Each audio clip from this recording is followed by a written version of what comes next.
Bonjour et bienvenue sur la chaîne Mignon et Aventurier. Durant cette série, nous vous amenons avec nous dans nos aventures autour du monde. Durant les 6 prochains mois, notre famille de 4 va voyager dans 11 pays étalés sur 4 continents. Nous allons nous déplacer en avion, en voiture, en train, en bateau et bien sûr à pied.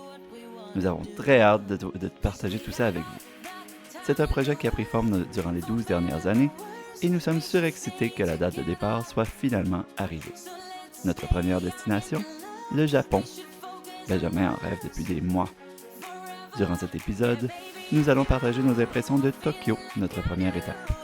N'oubliez pas de vous inscrire si vous voulez être averti lorsque de nouveaux épisodes seront disponibles. Vous pouvez aussi nous suivre sur le site ou dans l'application Polar Steps.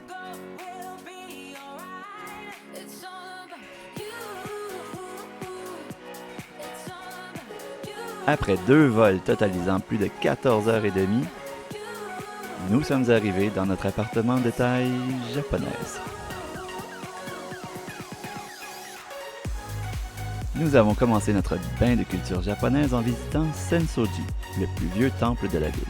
Celui-ci est vraiment niché en plein cœur de la ville et est très populaire auprès des touristes. Nous en avons profité pour lire ce que la chance nous réservera avec l'équivalent japonais du biscuit chinois. Après avoir pris un moment de recueil pour penser à des amis en deuil, nous avons continué d'admirer la beauté de l'endroit et avons navigué la foule à travers le marché près du temple. Nous avons aussi eu nos premières expériences dans les gares japonaises qui sont nombreuses, variées et efficaces. Après une longue balade en train, nous avons fait un voyage dans le temps en visitant le musée de l'habitation à ciel ouvert. L'audioguide très intéressant expliquait la provenance et l'histoire de chacune des 25 maisons de différentes époques qui ont été déménagées des 4 coins du pays jusqu'au musée.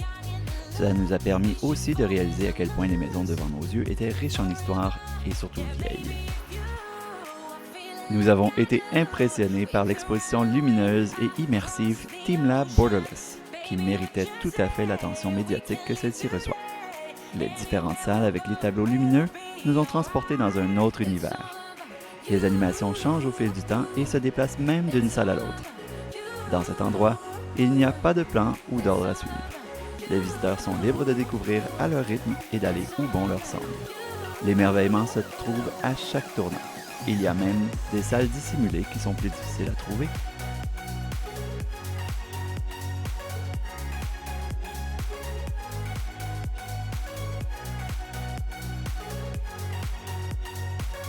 Et une section interactive où on peut intégrer nos propres œuvres à la projection.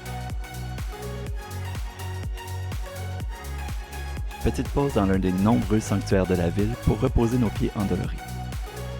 Finalement, une visite de Tokyo ne pourrait être complète sans une traverse de la célèbre intersection Scramble Square Crossing dans Shibuya. Avec sa grande foule et ses panneaux lumineux, l'émerveillement se poursuit. Il y a environ 2 millions de personnes qui y traversent chaque jour. Et c'est ce qui nous amène à la fin de cet épisode. J'espère que vous l'avez apprécié. Merci d'avoir regardé.